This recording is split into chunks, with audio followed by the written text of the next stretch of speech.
To no one's surprise, we once again took 2 hours to discuss this next section, so you can listen to part A here and then part B on the next episode.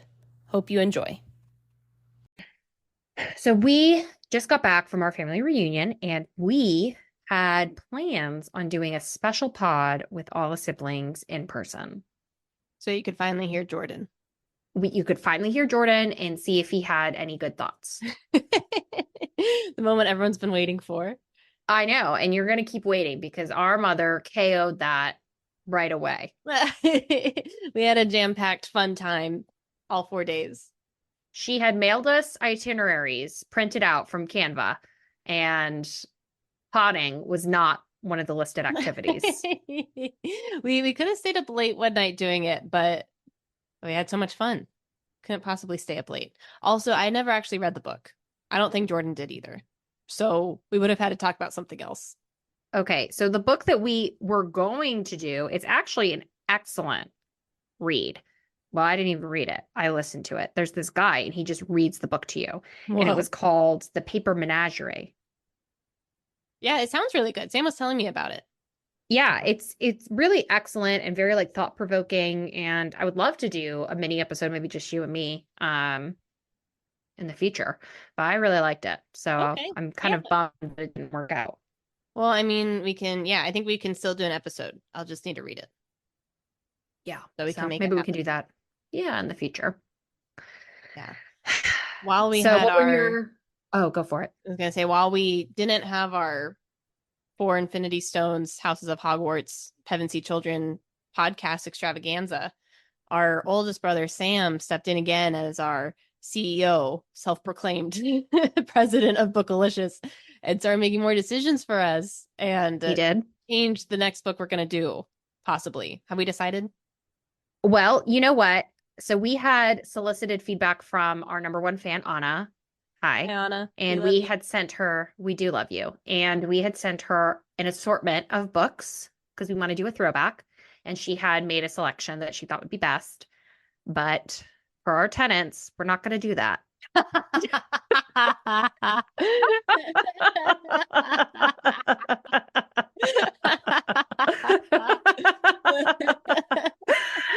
We're not going to do.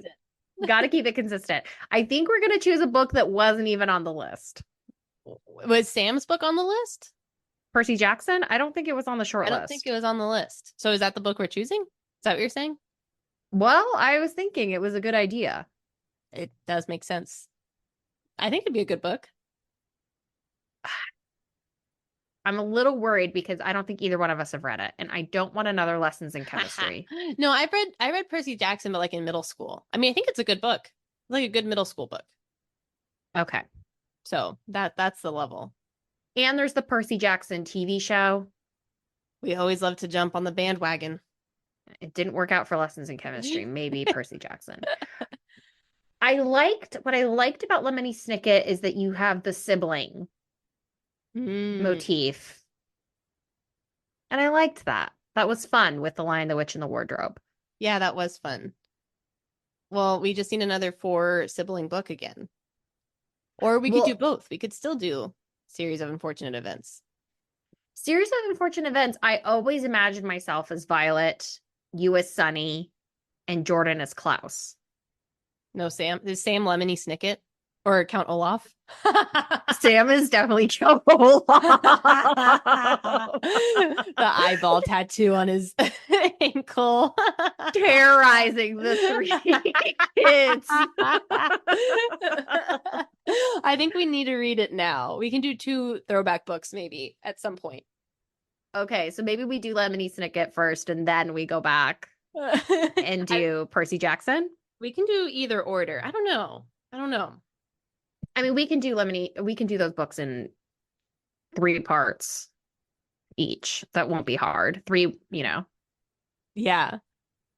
I think so. Yeah, I like that. I want to read Lemony Snicket now with that lens of me being the what is she like? She's just this bald little baby with sharp teeth who likes to cook and like clean. was Yeah, like, that if that's sounds not right. Chrissy, yeah, if that's not Chrissy, I don't know what Sam, the is. evil Count Olaf uncle, terrorizing Yeah, everybody.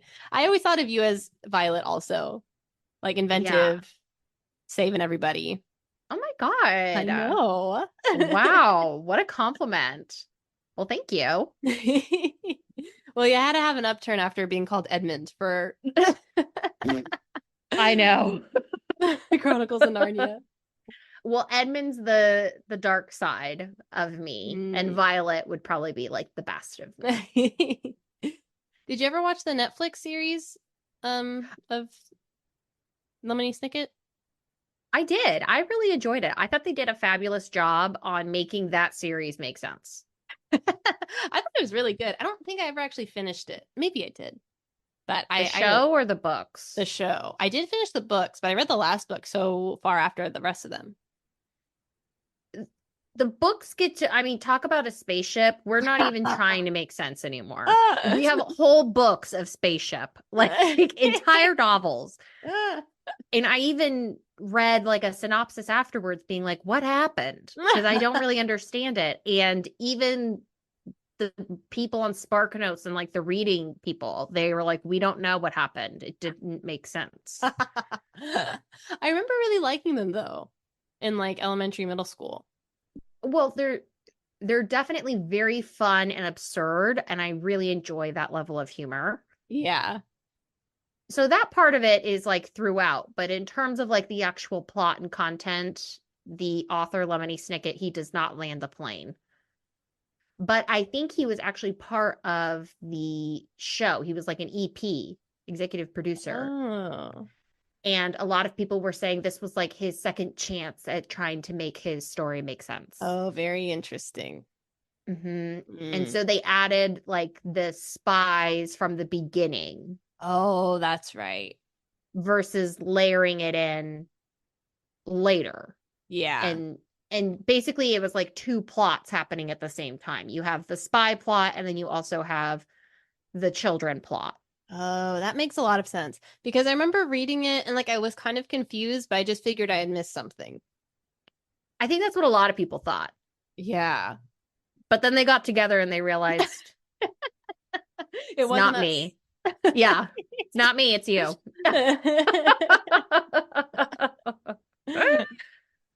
Yeah, so Oh we gosh. love Okay. So what are your highs and lows of the reunion? Oh, I thought it was so fun. I thought it was super fun seeing everybody. I think my high though is that on the last night, I think you had left already. You guys were back at your hotel, but Okay, that can't be and your high. no. What? I haven't said That it can be yet. your low. It can, well, if I'm not there, it can't be your high. You can't say the high was when I left. No, I'm saying you didn't witness this moment. But Okay, the okay. high I was going to say was that Marley, our youngest niece, she, she's a normal 2-year-old and doesn't immediately, love everybody she sees, right? She's got to like really get to know you before she Yeah. trusts you. But on the last night, she came up and she like brought a blanket and we just cuddled together. It was so sweet. Oh my I gosh. Okay. know. That can be your high. That That's was really my sweet. high. It was so nice. But yes, Marley I is a didn't see all the very family. cute. Marley's a very cute baby. Sorry, I cut She's you so off. cute. No, that's okay. Yeah, all of her outfits are just Disney princess clothes. And on the last night, she was wearing a Snow White dress and eating an apple. And I was like, you haven't seen the movie. That was so cute. I know. She really is just a very true brick, cute little Cabbage Patch baby. She is. She's so tiny, kind of Mhm. devious. She's great. Okay, what was low? Low, well, okay. Low was probably our flight kept getting pushed back. It was wild. It got pushed back, then it got pushed forward, and they're like, "Oh, we are gonna leave tonight." But then it got pushed back again. So then we ended up canceling that flight and booking another one for the next morning. So that was definitely the low. Oh yeah, I don't know if I ever told you that. I found out after the fact. Oh, okay. Yeah. Did you and Josh, were you guys able to do the stuff that you needed to do on Monday, or were you just like, we're not Yeah, going? actually, it did work out. Josh maybe was like slightly late to his thing, but it was okay. He was able to like email them ahead of time, and it was fine. Hmm. And then my thing that I needed to do on Monday was at noon, and so I had enough time, but it was like a little stressful because like we were wanting to have time to like be back home, yeah, Shower, yeah, shower, do sleep. all the normal things. So Yeah. I ended up having enough time, but I was a little stressed in the morning, like worrying that I wouldn't have enough time. Yeah. No, that makes So sense. yeah, so it all worked out. And Spirit reimbursed us actually a lot better than we thought they would. So They gave you they a free soda can no, your next okay. trip. Well, all right. So the first money we got from Spirit was they're like, sorry, your flight has been delayed 8 hours. Here's a meal voucher. Guess how much it was for both of us? $15. $14. Oh my God. Where are you getting a meal for $14 for two I have no people? idea. I'm pretty sure that was the price for both of us. I mean, especially if like you're at the airport waiting, like most people would be if they didn't have like a family's home to stay in. What I are you getting at the know. airport for Oh $14? my Okay. gosh, a napkin, Wow. not even a food product. No. But no, they reimbursed our flight and then they also gave us a credit. And it was like I forget how much the credit was, but it was enough for like I think another flight, especially on Spirit. Probably three So, flights. so they reimbursed your full plane ticket. Yeah. That's great because Josh was so upset that you had spent so much money on it, right? Yeah, but I think our going there flight ticket was the more expensive one. So the one coming back was still more than we'd want to pay, but Oh. it wasn't like super crazy more. Hmm. But I know. I said that too. I said, "Isn't this great? We spent so much money on our flight here. Now we're getting it all back." Did that make Josh feel better or no? I mean, I think so. I think getting reimbursed was nice. Yeah. Okay, That well was good. that's a good silver lining. Yeah, yeah.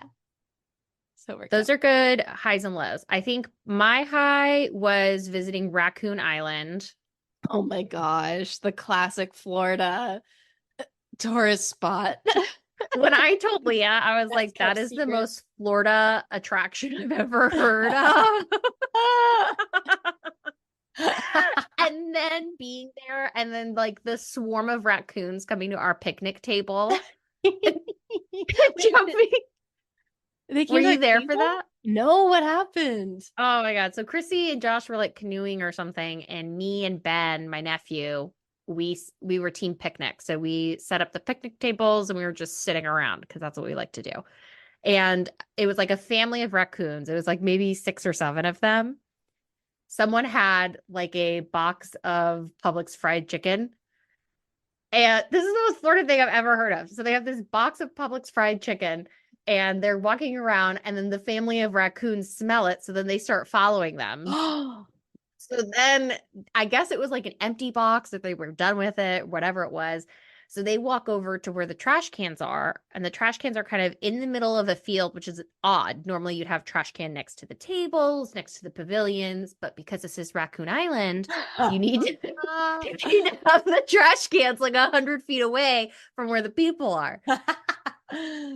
So they go to the trash cans and they drop in the fried chicken bag and then they leave and then the raccoons start diving into the dumpster one after another.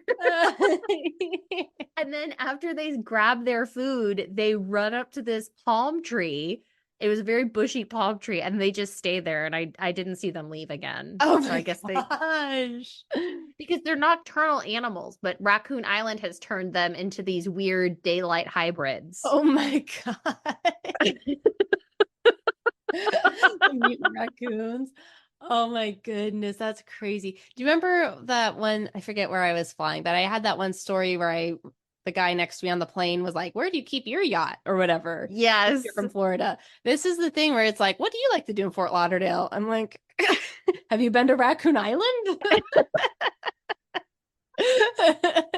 It's really cool. This is my new favorite attraction. I know, because when mom was like, "Oh, we're going to Raccoon Island," I was like, "What are you talking about?" And then Then you saw it. there it is. In Japan, they have something similar, but it's with rabbits. Hmm. That makes less mutant, or it sounds less mute. What am I trying to say? Sounds more Sounds normal. less Teenage Mutant Ninja Turtles. No, yeah, because raccoons aren't supposed to be out. They're nocturnal. But rabbits, pretty sure they're not nocturnal. So that sounds more normal. Yes. Yes. And I don't think rabbits get rabies as often as raccoons do. Oh gosh. Well, not the ones on Raccoon Island. They're safe. You can pet them. Ugh. Oh my They God. eat out That's of what your they said. hand. Did you know that? Yeah. Yeah. But I'm not doing that. I'm not getting rabies. Sorry. Are we doing this thing? Wait, what was your low? Oh, I care. uh, I think the low, there weren't many. I think just the general anxiety of being around so many people for so long. Mm. There's a lot of us. That was very emotionally exhausting for me. Yeah. Um, so I would say that that feeling was my low, but there were a lot of highs. Yeah, it was super fun. Yeah. It was great. I think Okay. that's So let's do the thing. Let's do our bookalytics. We have a couple of updates. Ooh, okay. So I just pulled it up. It's my first time looking at it recently. What are your updates you'd like to share? Well, we are closing in on 600 listens, so that's really exciting. Ooh, I think we were, having a snowball effect of more and more listens, and I think lessons in chemistry really put a speed bump on that. Lessons in chemistry, she's a dud, and we knew it while we were in it, and we've made a commitment to you and to us. If we're in a dud book, we are gonna warp speed it like you've never seen it before, wrap it up in one episode. We're We done. need to, but we only did it because we love our listeners. We said they deserve the whole book. I know. We Little wanted did to we quit. know that was the opposite of what they needed or It's not wanted. it's not what the people wanted. It It's not. ran them off. They're all gone now. Maybe they'll come back. You know what, Candy? I haven't even listened to our podcast since we've done lessons in chemistry. I don't want to listen to it. No, I knew that though, because if we look at Bookalytics, go to Texas, look at your shame. You are barely any of it. None. You're not even supporting us. Oh my gosh, Katie, it was enough for me to say the lessons in chemistry stuff once. I couldn't listen to it again. I know. It's hard. It's Couldn't hard, but you couldn't do kind of it. got to do it. Ugh. Okay, but we do have some new listeners, so we want to welcome them. First up is Alabama. Oh, woohoo. Got a new state, Birmingham. Yay. Glad you're here. Welcome. Roll Tide. Um, we also got a new listener from Ireland. Oh, we did. Yep. Welcome. We had one before, now we have two. We have a couple new cities in Atlanta, In Georgia. Georgia. Sorry, I forget that the state is not called Atlanta, Georgia. If you scroll down to the bottom, we have Fayetteville and Canton. I think those are new. And we've had a lot more listens from Lawrenceville. So that writer, listen in. Hope you do. That listener right in. Yeah, write in. Email Yeah. us. bookalicious.pod@gmail.com. I checked the email, nothing new. Nothing new. We only get the advertisement now from Alex Filipino. Ugh, never should have responded to him. I know. All right. So we also have a lot more listens in Florida. Oh. Oh, yeah, we do have a lot of Florida people. We have a lot of Florida people. I know. No So- Raccoon Island listed. Raccoon Island's not on here. It might be embedded in Miami. But we have our Miami listeners, Haines City, Port Charlotte, I think that might be Jordan and Deja. Oh, really? Yeah, because they're in the Punta Gorda area. Oh, that's close to Charlotte. I don't know. I don't know where any of these cities are. I'll be What? honest. It's like you never lived there. I know where Punta Gorda is. I don't know where Port Charlotte is. I think it's like right around there. That sounds right. Do you know Oh, what Punta wait. Gorda means? What? Maybe it's not. Punta Gorda, it sounds like a fat lady part. That is kind of what it means. Oh, no. What does it mean? Well, so gorda means fat in Spanish. Yeah. Punta is like a dot. It's a fat dot. Oh. I think that's yeah, Port Charlotte is kind of yeah, Port Charlotte. I bet that is them. That's right around Punta Gorda. I See? think that's what it translates to. Fat tip. That's even worse.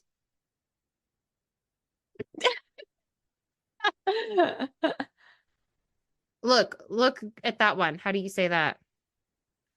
don't Oh. think yeah, okay. We thought it could be a curse word, but it's not. Yeah, That point I think is you see, better. people are saying that it should mean the B word, but I don't know. We'll have to do some research. Oh, yep. All Anyway, right, so yay, glad yeah, you're listening. yeah. So lots of new listeners. Woo. Glad you're here. All right. Are we gonna do this thing? Are we wrapping up the I'm housemaid? excited. I was so excited to finish this book. I needed to know what would happen. I I was really excited as well. Oh, did you prepare the game? Yes. Yes, I did. I did. Okay, good. Good. I'm excited to hear our first episode now that we finished the book. I know. I feel like we had really good predictions. For all those people who said unguessable, I was like, it was We kind of guessed it. guessable. We had it from the beginning. I do think we had it from the beginning. I also think that some of our postulations were actually better, in my opinion. I want to hear your thoughts on the end because I also thought that our ending was better. I thought our ending was great. I know. I love everything that we do, though. So, whatever.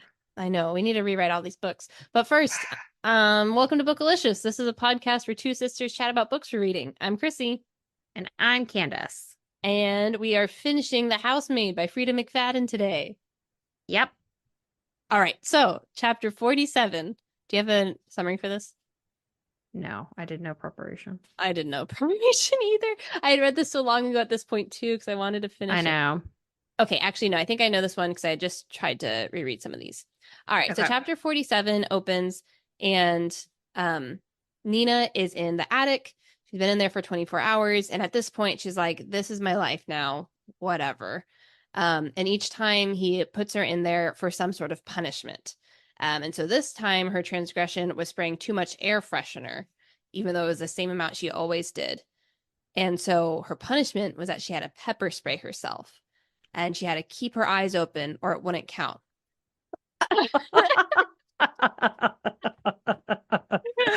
Did you laugh when you read that? I was just like, where are we? I don't know. I didn't think that was any less crazy, any more crazy than all the other things that have happened.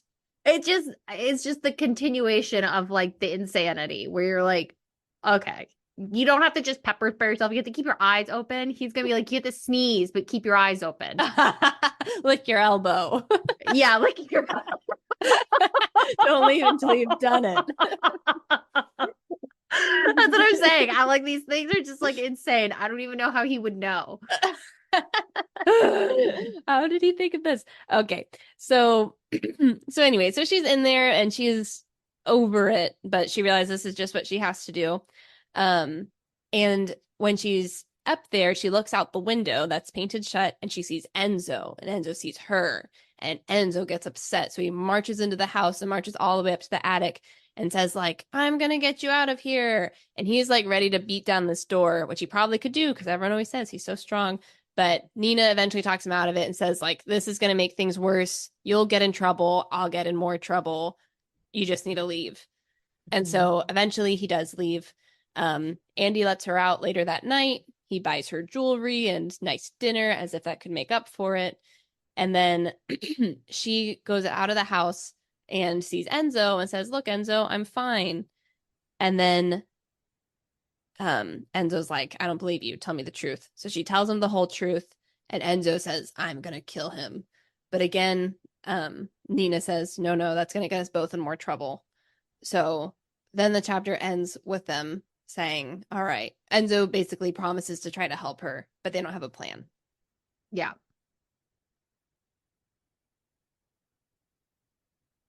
Yeah. So I didn't have a lot of thoughts on this other than the pepper spray thing. That was kind of crazy. It was just like, like, oh my God. Enzo seems like a good dude. And yeah. Yeah, I mean, it's just kind of confirming some of the things we've thought about Enzo the whole time. Yeah. Yeah. So no Oh wait. surprises there. We learned Oh, something important here. So part of their conflict is that they can't have a child, and we were postulating that Andy was actually infertile, but we learned here that Nina actually has an IUD that she paid her doctor off to like not tell anyone about. mm-hmm. So that's why she's like, "I don't know why we can't get pregnant." Now we know. Mm-hmm. Okay. Yep, that's it. Chapter 48. Let's do it. So this is step 7, try to escape. So in this chapter, we see Nina and Enzo, and they're starting to make plans on how she's going to get out. And we find out why Enzo is so incredibly upset about what's happening to Nina, and also why he's motivated to help Nina is because when he was in Sicily, his home country, his sister Antonia had a husband in a similar type of situation, and he didn't get her out or help her in time, and he ended up killing her. The And husband killed Antonia. yeah, the husband killed Antonia. Thank you. And then Enzo went in, and did he kill? He wanted to kill the husband, but he never did, I think. Or wait, let I me see. thought I No, thought he did kill him, and that's why he had to flee. no, it says, "I did not go that far, and I regret this because after that, my Mm, life was worth nothing." So he still had to leave his country anyway. And if he ever goes back, he's going to get killed. yes, yes. So, which again, Frida McFadden's very good at painting people into a corner Yeah. and kind of and she's really good at like making motivations for everyone except for Andy, but that's fine. Oh my gosh. We'll Crazy. get there. Gosh. We'll get there. She's Okay, very okay. good at getting these people with reasonable motivations, painting them in a corner. Can't get them all. Okay. Yeah. So Nina and Enzo, they're planning their thing. We find out why Enzo is so motivated. We find out that Cecilia is also in on the whole thing because she can tell that there's something not right with her dad. And so what they had planned is Nina had like a lockbox, and she had cash and a fake passport, and she had like everything lined up, and she was getting ready to withdraw everything and get out. But then before she can go to the bank to do all that, she goes into her living room and she finds Andy at the dining table, and he has 3 piles laid out in front of him: passport, driver's license, and the stack of cash. So he finds out what she was doing. And so then I might need help with this next part. Okay, yeah. So she had this plan to pick up Cece from school, and they're just gonna leave the country with her passport and stuff. Yes. But Andy found it, and then he said, "Hey, what's this?" And she's like, "Oh my gosh, he found out about my plan." He tells her it's time to go up to the attic, but she says she runs away, Oh, which I she don't runs know. out. Yep. I don't know how she hasn't been able to do that every time. I don't know. But anyways, this time she promised She Cece probably had she'd nowhere pick to her up from go. school. Yeah, I mean, it does make sense. So anyway, so she's able to run out, and she drives away, and she ends up driving to Enzo's house and says, like, "Our plan didn't work. What am I gonna do now?" Enzo says, "I'll kill him." She said, no, I don't think that's right. And then she gets an idea that we learn about in the next chapter. Nina literally turns into the Grinch. I She's mean, like, how does the line go? The Grinch you're a came up mean with an one. idea, a Oh. mean, dastardly, horrible idea. And And his like Nina's mouth like, is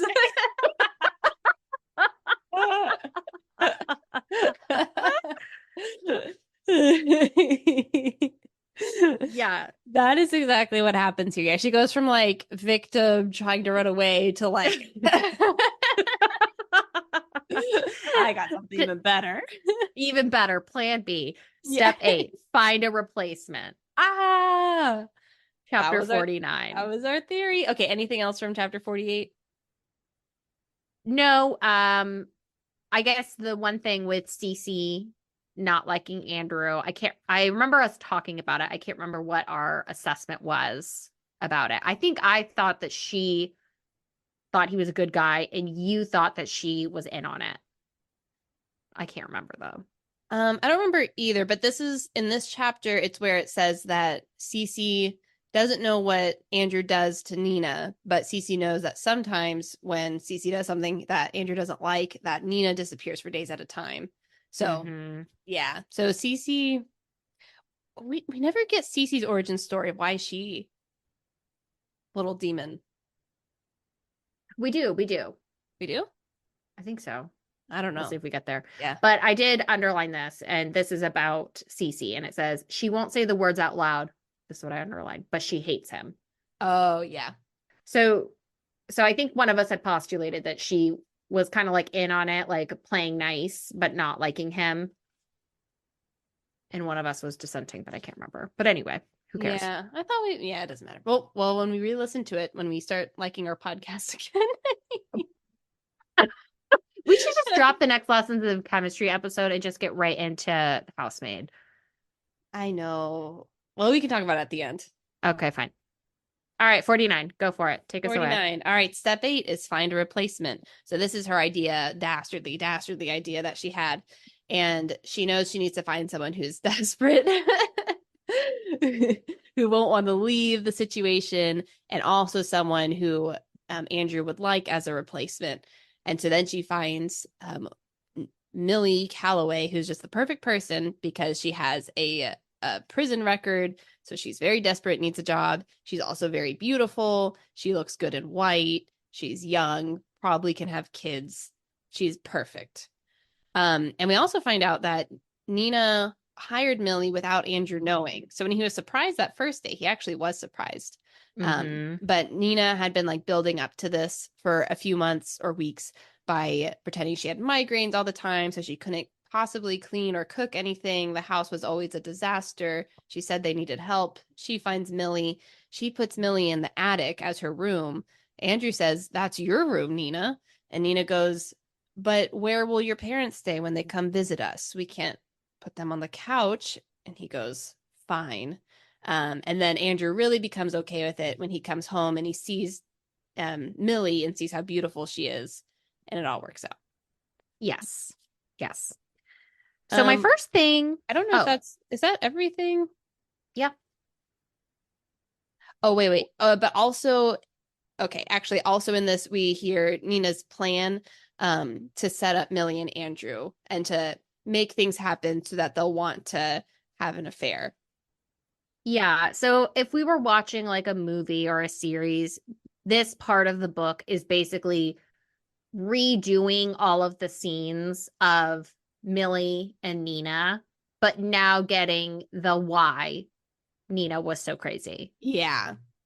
You called that. I did call that. Yeah. Which I thought was a nice technique. Yeah. I enjoyed that. Yeah. And I thought it all made a lot of sense. Yeah. So basically now what Frida is doing is she's revealing the hand and just showing us all of the tidbits and sneaks that she had tried to like feed along the plot. If that makes sense. Yeah. Yeah. And so now we can see, oh, this happened, that happened. My first note is that I came across a word that I've never heard of. It's called pay dirt. I don't know that word. What does it say? It's on the first page. It says, so it's talking about Millie. She's desperate to please me. And then when the simple background check I run reveals a criminal record, I know I've hit pay dirt. Oh, I guess like a big deal, maybe. BOGO. I would never. Can you Google it? What does it mean? Yeah. I mean, I feel like context clues, we know it's like, oh, I hit the jackpot. Yeah, But but I want to know what it really means. yeah, all right. It's loading. What, do you have any guesses? Jackpot.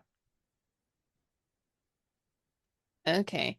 It's pay dirt is ground containing ore in sufficient quantity to be profitably extracted. Oh. If you okay. So I guess what she's saying is that, like, with a little bit of teasing, she's gonna turn this pay dirt into a payoff. Oh, it's like make a valuable discovery. So you're like, it was people in the mines and they'd hit a spot that had a lot of Mm. ore. Said, oh, I found pay dirt. And it makes Oh, it literal interesting. dirt for them. But it can be used at any time you have a valuable discovery. Yeah. Win. So, okay, another line that I immediately underlined is that part of the reason how Nina is justifying this is that because I think Enzo's like, this is a bad idea. I don't think we should be doing that. And she tells Enzo, Andy controls me because of Cece. This girl, Millie, has no children, no attachments, nothing he can hold over her. She can leave. Which, okay, that's stupid. But it's like saying that nothing he can hold over her. It's like she was holding over Millie this whole time about, I'm going to kick you out, make you homeless, and you're not going to have a job and you're going to go back to prison. I know.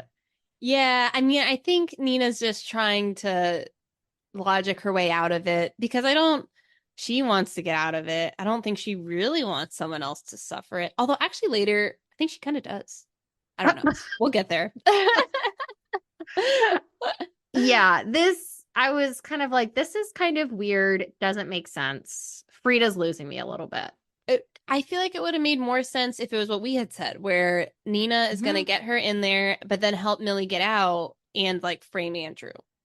Yes. I think that would make a lot more sense. Yes. Yeah. I know. We are free book consultants. If there's an author among our tens of listeners, send us your book. We'll give you feedback. I think, feedback. you know how when people, yeah, we will. Please send us all of your things. When people have like the artwork and they like paint over it or something and make their own thing, but they use the other paint as like a basis. I feel like we could do that with these books where we really like the first 3/4 and we just finish the last part as it should have been finished. Okay, I already have the podcast. Oh, okay. What is it? I already have it. Are you ready? Yeah. It's a fanfic podcast called Better Endings. Wait, are you saying this is a podcast you want to start? Or like there's it. Oh my gosh. That would Bookalicious done. Better that Endings. Would be so fun. Oh, I really like that idea. See? Wow. Yeah. You know what we can do? I just saw that the Office Ladies became a network. We can become a network. Multiple podcasts, but it's all just us. I really like that idea. I know. Better Endings. Wow. Okay, great. Well, let's table that one. Discuss it more later. I'd also talked about doing a podcast with Sam called Loose Ends. Mm-hmm. And you would do like shows or books that had like a lot of loose ends at the end, and then you would come up with fanfic to tie those up. Oh, that's really fun. Oh, see, we already have the network going. I know. But that required a lot of work, and Sam wanted to do something with AI, and I was like, what does he mean? Yeah. What do you want to do? He wanted to get AI generated sounds of actors and actresses so we could pretend to interview them. Oh my gosh. Which, while a good idea, I think he thinks because I'm a data scientist that I am a magician.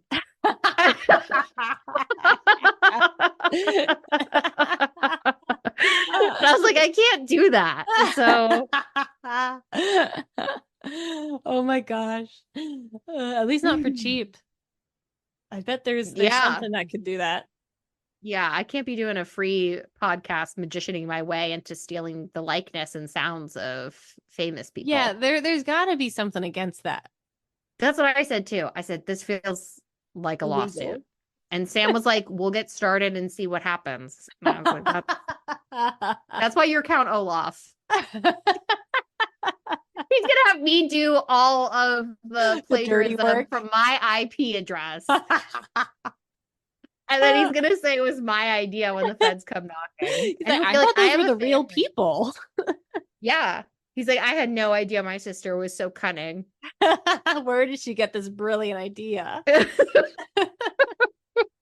I really like, okay, we now have 3 podcasts in the network. Yeah, I know. Bookalicious will be the parent company because it's all Yeah. about books and stories. We have to uncover through Bookalicious the bad endings That's true. and the loose ends. I really like that. Okay. Another thing that I highlighted, and this is what I'm gonna call bad writing, unfortunately, is instead of doing like foreshadowing in a clever way, Frida she's just a little too direct for me. And so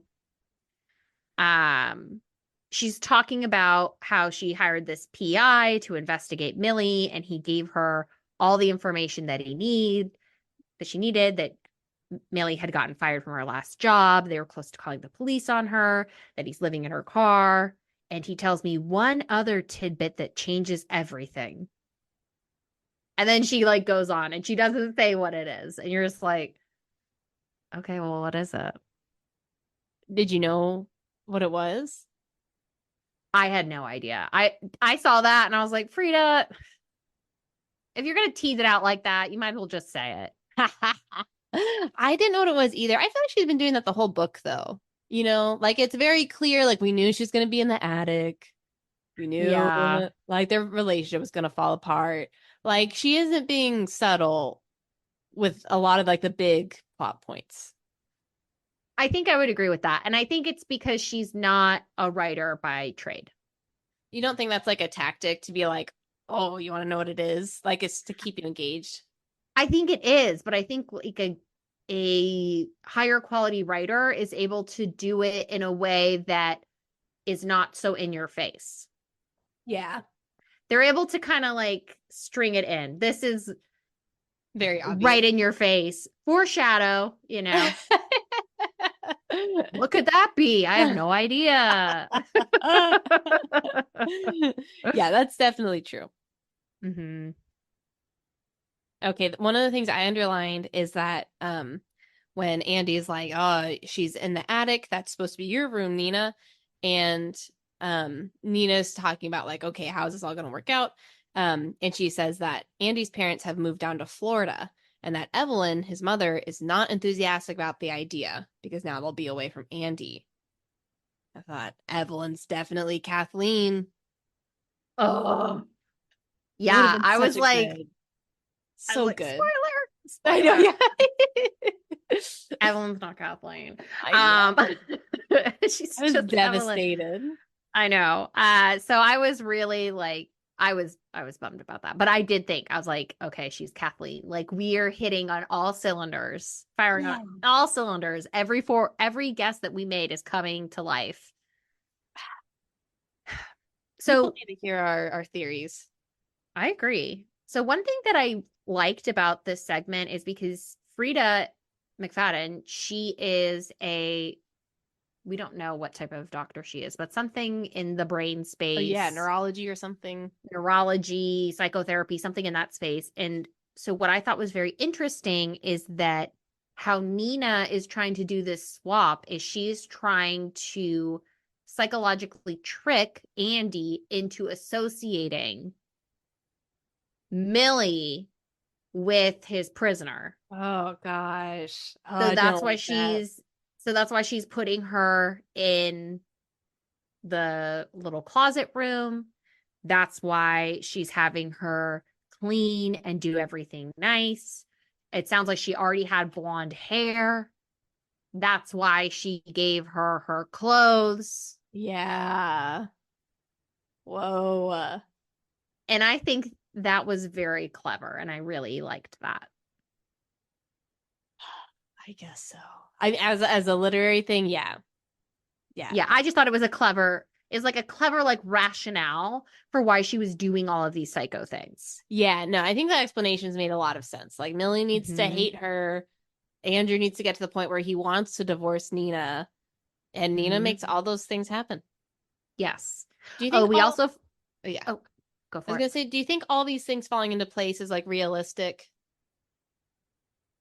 Like, do you think Andrew would suddenly put up with all of Nina's shenanigans, like letting her hair grow out and stuff, just because the attic is full or is like someone's up there? Why don't you come up with something else?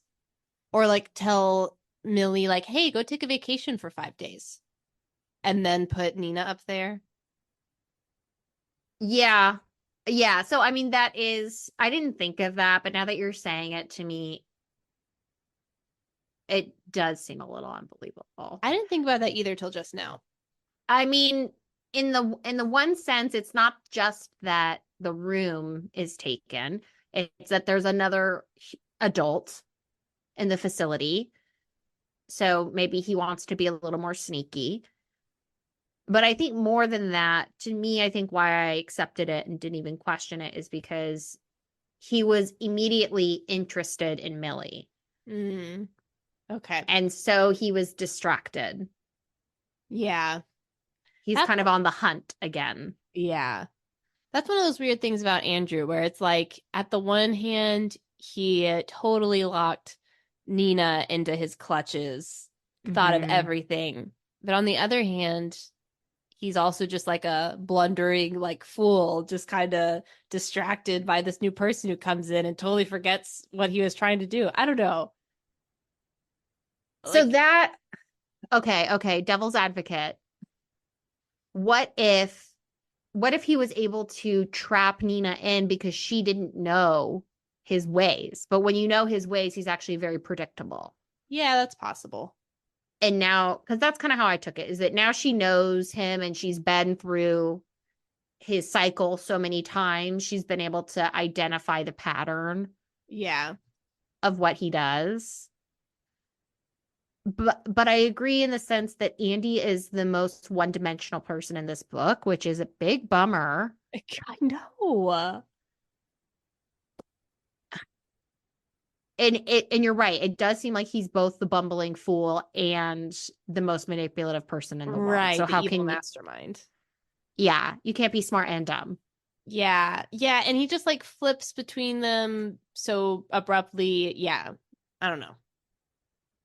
Andrew, to me, he's the weakest part of this cast. Which is such a bummer. I know. Ah, could have been so good. Yeah, he's not conniving at all. Like hearing Nina's inner monologue, it's like, whoa, they're so sneaky, so good. I feel like if we heard Mhm. Andrew's perspective, what would it be? Just one track mind?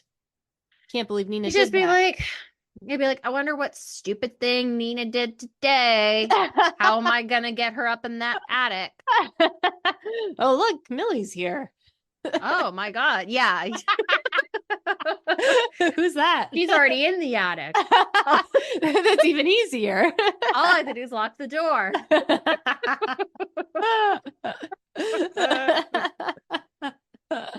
Uh, oh, so the big thing with this chapter is that we end where part two started, Oh, yeah. or part one ended.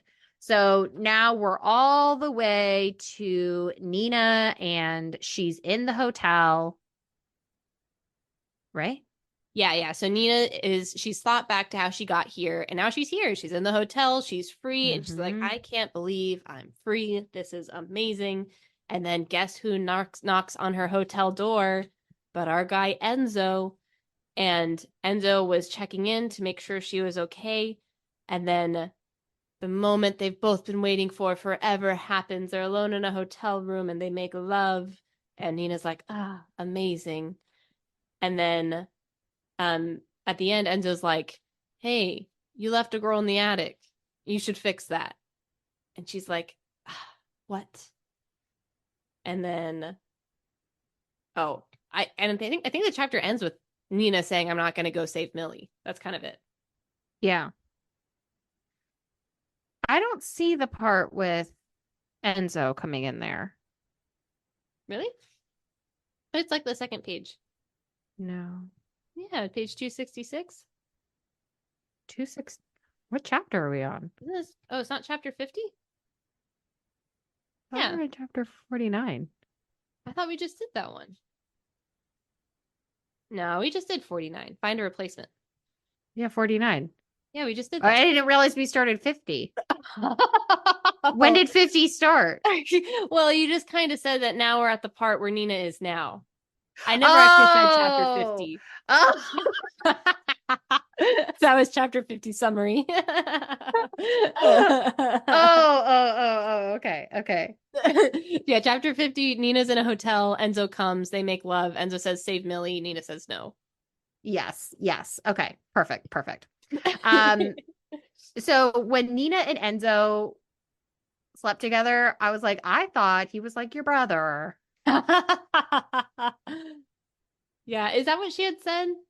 She had said that all the time. She's like, oh, we hugged, but is purely platonic. He's like my brother. And I was like, okay. I don't know why we needed to make that clear. I don't know why we needed to make the distinction that she thought he was her brother, like her brother. And then now 3 chapters later, she's in bed with him. I know. Well, maybe it's because while they're there, she's like, oh, I didn't know you thought of me this way. I thought you thought of me like a sister. And so maybe that's like why they haven't gotten together before now is because Nina thought it wasn't reciprocated. Yeah. I also thought this line was really corny. So the whole part is,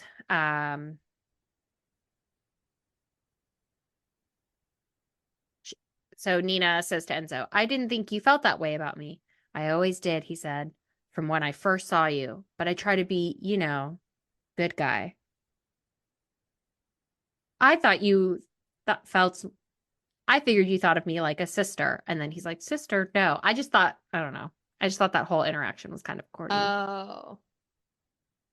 Yeah. Maybe not. I mean, I guess. It didn't really stick out to me like. I think I was just bristling to it because he was set up like her brother and then not the brother. And now they're sleeping together. And now he's like, oh, like I'm a good guy. Like we're in middle school. It just felt. Yeah. This feels very like circa MySpace where you would write your blog, your online diary. Yeah. That's kind of how the writing style feels to me. That is kind of how it feels. That's maybe in line with her like step-by-step guide on how to lose a guy in 10 days or whatever. It was how to lose a guy in 7 years, but same. Eventually, how to lock someone in an attic. Mm-hmm. In 7 years. Okay, so now the book 1,000,000%. We are in outer space. We have visited the moon. We are going to Mars. We are starting part 3. Oh my gosh. This is the part we need to rewrite. We need to rewrite part 3. Part 3. Yeah, and it's only like 40 pages. I feel like Frida really dropped the ball, but that's okay. You had a deadline. Mm-hmm. I don't know. Yeah, I wish the ending were different, but okay, let's get to it. So chapter 51, we're now back to Millie's perspective. She's in the attic. She's calling out for Andrew, and she's like, oh man, can't believe he locked me in here. Like, it was an accident for sure, right? But then she's in there all night, and she's like, my gosh, I really gotta go to the bathroom. Can't believe this is happening. Then she eventually falls asleep. Andrew comes and says, hey, Millie, are you up? But he's on the other side of the door. And she goes, yeah, you locked me in here last night. Can you believe it? And he goes, yes, I can. It was on purpose. You need to learn a lesson. And it was just like Candy called it, just for touching his things or whatever, moving his stuff around. And so her Did I call punishment, it? yeah, I think so. Because when he came into the attic, he looked at the stuff in dismay or whatever. Like she was Oh, packing things up. yeah. And he was like, oh, you can't Yeah. do things. Yeah, he's like, don't touch my things. Okay. Yeah, don't touch my things. So her punishment is she needs to put those three heavy books onto her like abdomen and lay down for 3 hours straight. And she says, hey, well, I gotta go to the bathroom. And he goes, there's a bucket. Then he leaves. She also finds out that there's a camera in there because she said, how are you going to know if I'm even lying down? He goes, because I can see you. So So, he's probably been watching her for a bit. ugh. I didn't see that one coming. I didn't think about a camera, honestly. I didn't think about a camera either. It's very obvious now that she said it. Right. That makes a lot of sense. Yeah. So the Millie looks at the books that he's having her put on her Oh abdomen, gosh. Yeah. and the book is called A Guide to U.S. Prisons: The History of Torture. Oh my gosh. So I guess Andy just reads this book periodically and then just tries them out. That seems like a good idea. So what I'll did you try it think out. of this torture treatment? Did this sound like a big deal? What, the three books? Yeah, I was like, that feels like a nothing. That felt like a nothing, but then when I read the next chapter and Millie was saying how she felt, I was like, I could see that being a something. I didn't try it myself. Did you try it? I didn't try myself because I'm like, how big are these books? Like I the imagine biggest like book that I have is like a pound. I was seeing like dictionary kind of book or maybe textbook. I guess it would be like putting like what, like a 25-pound gym plate on your belly. I don't even think it needs to be that heavy. I think it's just for 3 hours. I think it Yeah. would just like, you know, wear on you. Like, if you're wearing like tight pants or something for a long time.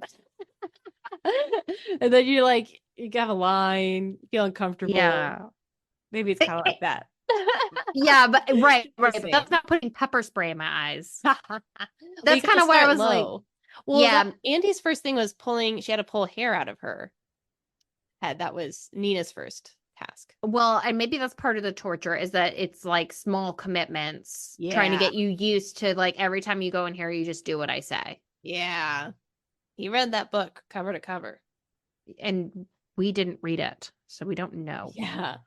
I mean, I did think it was like a unique punishment. Would not have thought of that. I would not have thought about that either. This is like, did you ever read Dante's Inferno? I didn't. It's a good one, but the premise is that it's people in hell, but their punishment is like fits their crime kind of thing. And so people who Mm. are like moved by their like lustful desires on earth, they're like moved by the wind, and that's like kind of their lust like pushing them Mm. around. And so this felt like a weird kind of fits the crime thing where he Oh, eats that's his stuff, interesting. and now she has to lay with his stuff on her stomach for 3 hours. Hmm.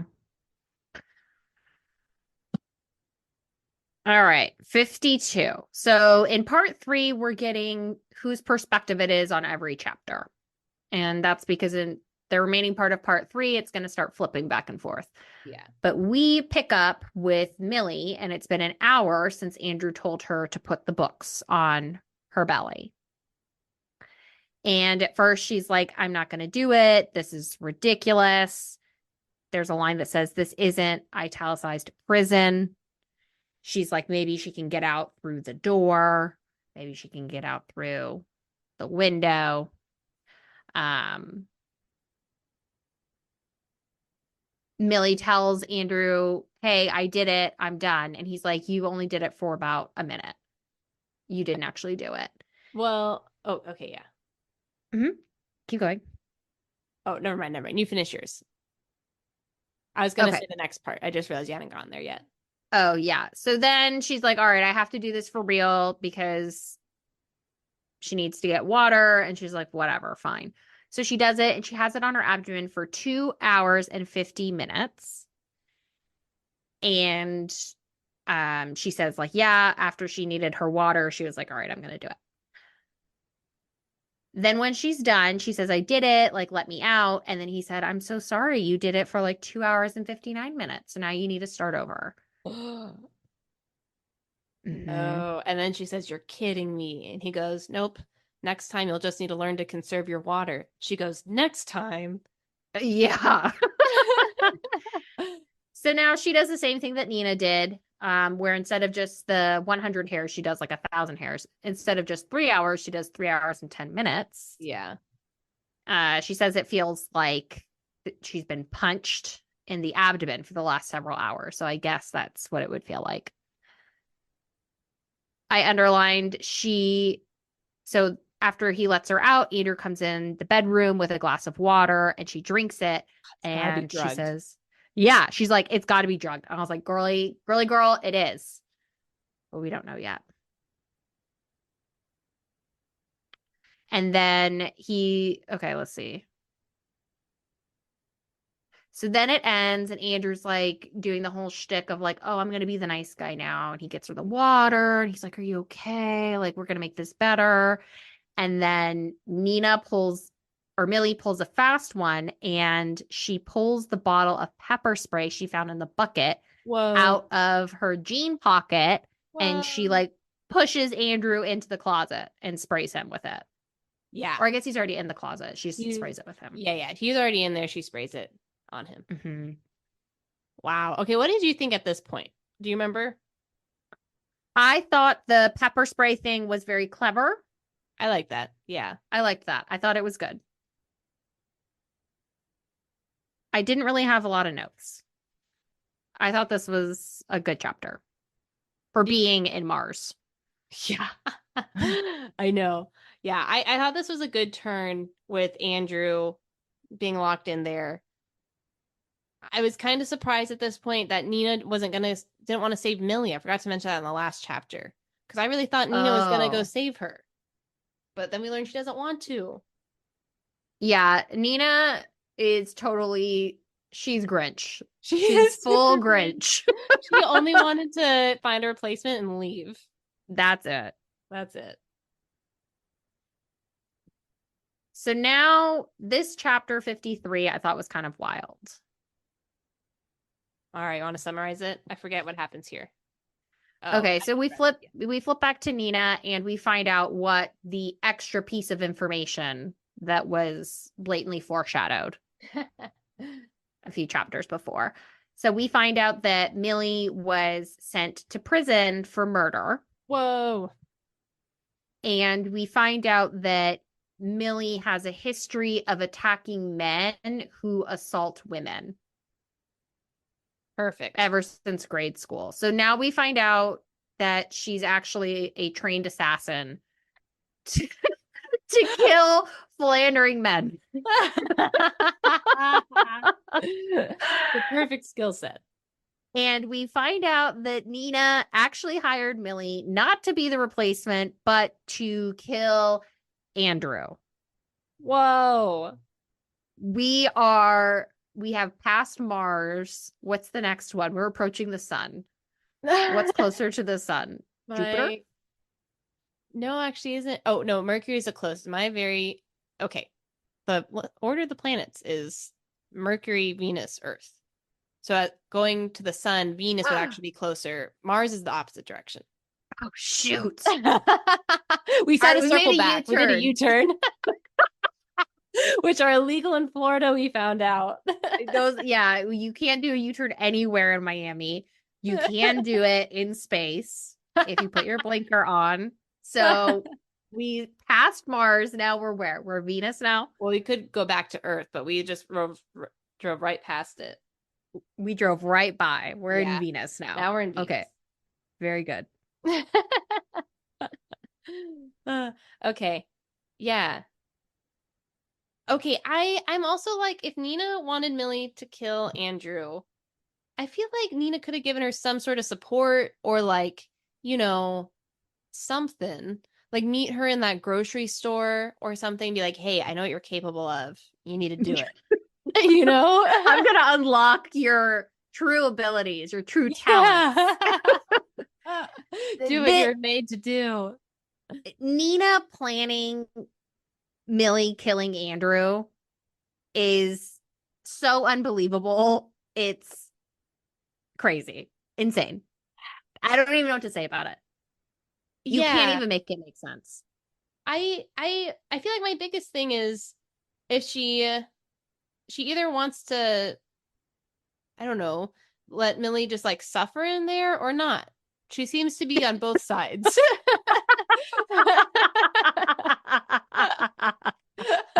You're right. You're right. She wants to leave her. Yeah. So it doesn't make sense. So yeah, that was a little weird, but it does make sense. We can see where it's going now. Millie is a murderer, or she has murdered in the Millie. past. Yeah. So Frida really set up Millie being a trained assassin very quickly. It took her not even 2 paragraphs. It moves real quick. Okay, here's the other thing though. While Nina is explaining all this, she says, Millie seems like a sweet girl. That's what Andrew sees. He won't dig into her past the way I did. That's like the easiest thing to ever look up. Like just Google their name. You don't even need a background search. Like that has to be public record. How did Andrew not look into this? Especially when he found out that she was in prison. Okay. That you're right. You're right. You're right. I didn't even think about that because when he found out that she was in prison, that is the first thing you would do. Google person's name, prison. They're in your That's what you house. Google. They're in your home. What? How Okay, did when Andrew did not she do that? wait, when did she go to prison? Was she in high school or was Uh, she in she was college? in boarding school. I think it was high school because she got out when she was like 19 or something, I thought. Because I was gonna say Oh, if it's junior or if juvenile? you're yeah, if you're juvenile, then I don't think that become like I feel like they might do some protections. Maybe they don't put your real name, Maybe. That's possible. but even if it wasn't just the Google search, if I was like a mega millionaire and you have a murderer in your home convicted, I'd want to know. I'd want to know. I would get the PI. I'd do it. Yeah, I know. See, Andrew, like, he's such a dum dum. How did he get this far? It there's nothing to say to it because you're absolutely right. Well, all right. So Nina's the brains of the whole operation. It turns out she is maybe that's the twist. She's the biggest villain. We Yeah, got double faked out. we got faked out a lot of times. I'm still waiting for Kathleen to come. I'm holding out. If Kathleen Okay, is in so the sequel, I'm out. I know. So now we flip back to 54. Millie's perspective. Millie's perspective. Yep. You want to take this one away? Sure. All right. So she sprays pepper spray in his face, and it's like directly in his eyeballs. So of course it hurts. Hurts a lot. And then his like phone. She's able to grab his phone on her way out. So she locks the door. She has her key, which is very convenient because Nina had given it to her a long time ago. I don't think she's ever used it, but she still has it. And then she locks Andrew in there, and he goes like, you need to let me out of here. And she goes, not yet, which is what he always said. Um, and then she's trying to figure out what to do.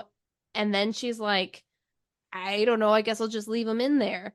Um, and so then she leaves. She has his phone. His mom messages. She messages her back to, so like everything seems normal. She goes back to the attic and she goes, I know what you need to do before you can leave. You need to put 3 books on your stomach. Very creative. No. Well, yeah, but then he like seems fine with it. So then she makes him push it down. So it's not on his stomach anymore. On his peeper. Right there. He had to stay like that for 3 hours. Yep. Yep. Okay. So there's a lot to unpack in this chapter. All right, go for it. Because again, you can't be smart and dumb. So in just a few chapters before, Millie didn't know that you could have tracking on an iPhone. She didn't know it. But I guess she wasn't going to get caught unawares again because now She knows that there's a screen setting that she can turn off. She turns off the lock screen setting on Andrew's phone so that it doesn't automatically lock and she can't get into his phone anymore. That's a good And point. she does it almost instantaneously. She had a lot of time to think with those books on there. I guess so. Also, I was telling mom about this story, the book, and she was like, with the door and the lock, she was like, I would just get a new lock. And she's like, oh, well, they won't give you a new lock because they're jerks. And the mom said, I would just turn the doorknob around. I would get a screwdriver and turn it around. And I was like, you're right. That's genius. Because if Millie had just done that, gotten a screwdriver, flipped the doorknob around, she would have never gotten into the room because she would have seen, oh my God, the doorknob's flipped around. I'm not going in there. Wait. Okay. Oh, If Millie had it so the lock was facing in towards the yeah. room, and then when Andrew was trying to lure her in, Oh, yeah. I feel like she would have seen. Well, I think what would have happened if that were the case is that as Andrew is leaving in the middle of the night because they slept up there together, he would have turned it around. He would have to be really quiet though, but you see, I feel like she would have woken up and maybe she could have still gotten in there, but I think it would have been a lot harder. yeah. I mean, that's a great point. And I was like, that is the number one thing I would do if I saw this closet with claw marks, the doorknob that looks outside, and a window that doesn't open. I would turn the doorknob around. We need mom's input when we rewrite this ending. Yeah. So then I find a continuity error potentially. Ooh, okay. Because as Millie's leaving the attic, she's hearing Andrew still yelling and calling her name. But Andrew said to Nina at a different time when he had a dinner party over that it was soundproof. Well, is she still on the stairs? How far away? He's still calling as I go down the hall. Downstairs. I don't know. Yeah, I see what you're saying. Well, okay, he could have said that and not it could have been a lie. So if Nina had been hooping and hollering, you think maybe someone would have found her? Maybe, but no one would be in the house. Well, he had that dinner party, he said. Oh, he did? There was one of them I remember. He had like a dinner party or he had people over. Maybe it was his parents. I can't remember exactly, but he was like, don't bother yelling. This place is soundproofed. I thought he was saying like I could have a dinner party here and they would never hear you. I don't remember though. Oh. I remember that being hypothetical, but I could be wrong. All right. Well, we won't know until the episode's release. Yeah. Need to hear our excellent summaries again. Yeah. Okay. Actually, those were the only things that I had. Yeah. So the text that Andrew gets on his phone, but Millie is the one who reads it, is from his mom, who says, like, have you divorced Nina yet? And he goes, yeah, you're right about her all along. So I guess they had talked about that. And yeah, I think that's all for me. Millie doesn't really have a plan at this point. She's just like, I have him in there. I guess I'll just keep him in there. She's just letting her killer instincts take over. Okay, would you have called the police? Because now you have video evidence of you being in there. Right? Because you have the phone. I would still be worried that if you call the police and let them out, that you could say he has this camera and this and that. And I could see him like finagling his way out of producing the film. And then by the time it's supposed to get there, then the film has disappeared. And now it's just your word against his and you are a murderer. Yeah. Well, no, but she has his phone. So the video should be on his phone. Like, couldn't she just show it to them? and be like, oh, you're right. If it was like on an app on his phone. that's what I'm imagining this is. Because she can look at him now Oh. because she has the phone. You're right.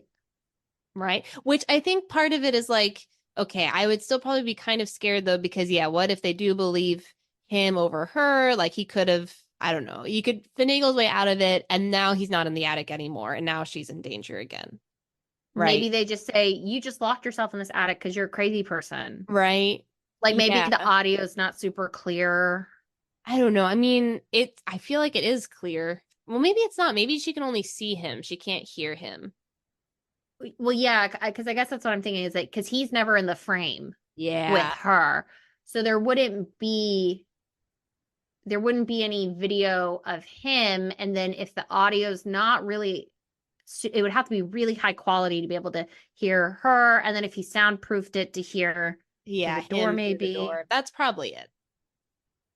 Let's go with that. It would have been a nice line. There's a lot of white space on this page. It would have been a nice line to just say, I thought about calling the police, but you can't hear the audio, and he was never caught in the frame because he's so dastardly. Dastardly. You know? Dastardly plan. Dastardly. All right, ready for chapter 55? Chapter 55, we've passed Venus. What's the next planet? Mercury. This is the last one, closest to the sun. We are driving right into the sun. Or Icarus now. We've gone too close to the sun. Frida McFadden definitely flew too close to the sun, especially with chapter 55, because Millie goes full assassin murderess. What? Okay, yeah. Summarize this one. Okay, so chapter 55 starts off with Millie just trying to like figure out what is she gonna do, how's she gonna handle all this, and then she's just like realizing Nina's part in all of it. And so part of her is like tossing with, should I call Nina and figure out? And this I thought was crazy. She said, after all, Kelsey never spoke to me again after I killed Duncan. I don't understand why, because I killed for her. I was like, what? Okay. Anyway, so she's murderous, and now we kind of get Millie's perspective as to why she did everything. And she just loves to kill. She says that she felt so great when she was bashing the guy's head in, and she likes torturing men, is what we find out. She likes protecting her girlfriends. It gets a little extreme. Yeah. And so now she's really just torturing Andrew. Because every time he accomplishes whatever it is, she really can't let him out, is the issue. She can't let him out. So she keeps creating these hoops to try to keep him calm in the closet. And so first she says 3, and then he did it. Now she's like 5. And then, he's like, I'll pay you. And she's just like, there's no amount of money. Yeah, I mean, she really just doesn't have a plan. Like, there isn't really a way out of it. Because the second she opens the door, I mean, he's she's coming out. her. Yeah. Right. And then this girl who knows everything about phones now, it ends with, I Google, how long can a person live without water? She hasn't learned about search histories yet. I was like, no, you can't Google that. Not when you're gonna like dehydrate someone to death. Oh my gosh, so crazy. Yeah, okay, Millie doesn't really have anyone else to go to. She is just kind of in this on her own. I mean, I don't know what else I would do either. I would leave. Just leave him up there? I leave him to die?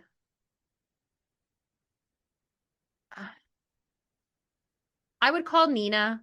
I think I would too. I would call and say something crazy happened, and Andrew locked me in. Yeah, locked me in the closet. Now I locked him in the closet. What do I do? Have you ever done that? Yeah. Has that ever happened to you? Can you believe it? Oh my God. Yeah, okay, but I don't know, maybe she still doesn't trust Nina. She doesn't really, she thinks Nina could have been in on all this. I don't know. Nina might come in and unlock Andrew from the closet. I don't know. Yeah, maybe I would try to come up with a way where, like, I have my Uber ready. They're at the door, and then I slide the key in or something. Or maybe I like turn up the music really loud and then I unlock the door. So it's unlocked, but he doesn't hear it, maybe somehow. Oh. And then And then you just escape. I just leave. And then at some point, hopefully he turns the door and he realizes he can get out. Yeah, Maybe I would do something like that. I don't know. right. Yeah, just kind of run away. Use his phone to get his bank account to Yeah, deposit a a lot million of money into dollars. mine. Yeah. And then keep his phone maybe for a little bit, throw it off somewhere. I don't know. Yeah. Yeah, I don't know. I just I feel like, then she's running from the law again. He's gonna come after her for taking his money or something. He might not. I feel like he would, after he's locked her in the attic for a day and a half or whatever. Like if I were Millie, I wouldn't feel safe, you know? If I were Andrew, I'd be worried that she would go into cahoots with Nina. And then you would have two women. Oh. Yeah, what do you think Andrew's thinking about all this? I think Andrew's just trying to manipulate his way into getting the door open, and then he is going to kill Millie, and no one's going to look for her because she is a nobody. Okay, I would have thought that until I read the end of the book. And then I was like, maybe not. Maybe I was wrong. We'll get there soon. All right, let's get there. 56. All right, do you want to summarize? Do you want me to? I don't really have a summary, but I can whip it up. Okay, I think I have a summary now. Okay. All right, so chapter 56 from Nina's perspective. So Millie is here like down in the dumps trying to murder Andrew, figuring out what to do, how to save her own life. And then Nina is over here like frolicking in the meadow, picking up her kid from summer camp. So excited. She's like, "You want to go to Disney, Cecilia? Let's go to Disney. Let's get ice cream." And then who shows up but Enzo? And Enzo says, "You need to go back. You need to help Millie." And she goes, "No, I don't." I think this is where she says, "She's a murderer. How could I help her?" Something like that. Or like, she deserves it. Is that this chapter? It might not be. I don't have anything underlined. I think that's next or I think that comes up later. But anyways, yeah, so that's where Nina's at. She doesn't want to go back, but eventually by the end of the chapter, Enzo says, "I can't believe you let her suffer the way you suffered." And then Nina goes, "Fine, I'll go back, but only on one condition." We don't know what that is. Mm-hmm. Enzo's saying that Millie's car hasn't left for 3 days, so he's really worried about her. Yeah. Again, we're in the online diary with some of these lines. Oh my gosh. She's like, she sees her phone, she sees it's Enzo. I debate if I should answer. Enzo helped save my life, and I can't argue he didn't give me an unforgettable night. Oh my But God. I'm ready to leave that part of my life behind. And I don't know what he's calling about. And you're just like, okay. Oh my gosh. Yeah, and also when Enzo's saying like, "Hey, I'm worried about Millie. Her car hasn't left in 3 days, and you left her there with a monster." She's like, and you didn't do anything to me for a few months in our marriage." And you're like, what? Nina's beyond, like, we thought maybe she could have a redemption arc.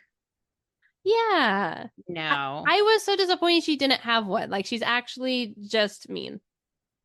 It's like, actually, she wasn't acting at all. Yeah. That was a real deal. Yeah, she's just going back in time trying to save face and say that it was an act. All of this was probably like accidental. And now that she's out, she's like, I have a 8-step guaranteed Yeah. process to work. Try this next time. Yeah, okay. And so Nina never thought past step 8 of finding a replacement because she's like, oh, Millie has pepper spray. She can kill him with that, which doesn't seem like the best weapon, honestly, but it worked. And she never really thought about what would happen after that. So now she's thinking like, okay, I guess I should go check on Millie. This is kind of bad. Mm-hmm. Thanks for listening to this episode of Bookalicious. If you like this discussion, please rate or subscribe to our channel to help other book lovers find this content as well. If you have any questions or suggestions for future books, we'd love to hear from you at bookalicious.pod@gmail.com. As always, thanks for joining our club.